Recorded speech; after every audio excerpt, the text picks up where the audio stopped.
Medyo marami-rami na rin kami mga festival na na-feature dito sa KNN.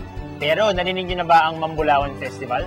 Ang ibig sabihin ng Bulawan ay maraming ginto, kaya siguradong hindi basta-basta tong festival na to.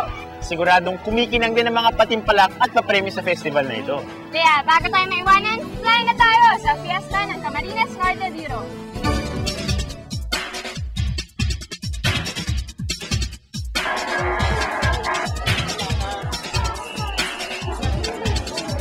Maraming festival sa Pilipinas ang dinarayo ng maraming tao. Kaya magpapahuli ba naman kaming mga taga Camarines Norte? Syempre hindi. Dito sa Jose Panganiban, Camarines Norte ay pinagdiriwang namin ang Mambulawan Festival. Ang Mambulawan Festival ay isinashowcase natin dito yung kabuhayan o yung pinagkakakitaan ng mamamayan ng Jose Panganiban. At lumabas itong Mambulawan Festival na ito dahil ito ay hango dun sa dating pangalan ng bayan ng Jose Panganiban na kung saan ay Mambulaw.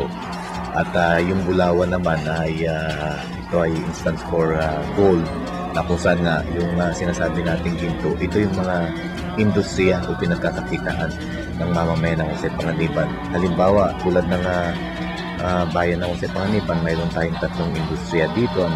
Unang-una yung industriya ng pagmimina ng ginto at bakal. Pangalawa ay yung industriya ng pagsasaka, yung ating mga magsasaka. At yung pangatlo naman ay yung industriya natin sa pangingisda. Ang Mambulawan ay hango sa dating pangalan ng bayan ng Jose Panganiban na Mambulaw. At Bulawan ang ibig sabihin ay maraming ginto. Ang gintong tinutukoy rito ay hindi lamang yaman kundi pati na rin ang pagkakaroon ng ginintoang kalooban.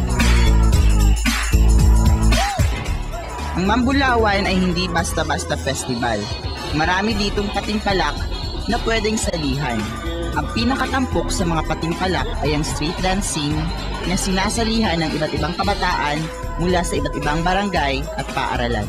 Pinaghandaan namin ito in 1 month. As in, 1 month kami nag-practice para ma-perfect lang yung performance namin dito sa Mambulawan Festival ngayong araw. Maipakita na rin yung talent namin tapos maipakita yung kahalagaan ng Mambulawan Festival. Ever naman nanalo kami, malaking tulong sa eskwelahan namin. Kasi marami kaming masilig sa kusuma. Kahit na may kanya-kanya silang dahilan, lahat sila ay itinutulak ng kagustuhang mailahad sa lahat ang kwento ng pagkakatatag ng kanilang bayan. Sa pamamagitan ng kanilang pagsali, naipapamalas ng mga kabataan ang kanilang pagpapahalaga sa kasaysayan, kultura at mga industriya ng kanilang bayan. Isa lang ang street dancing competition sa maraming activities ng Mambulawan Festival na nagbibigay tingkad at kulay sa bayan ng Jose Panganiban. Sa aming nasaksihan, natitiyak namin na sa darating pang mga taon ay patuloy na ipagdiriwang ang festival na ito ng mga kabataan at ng mga mamamayang may ginitoang kalooban.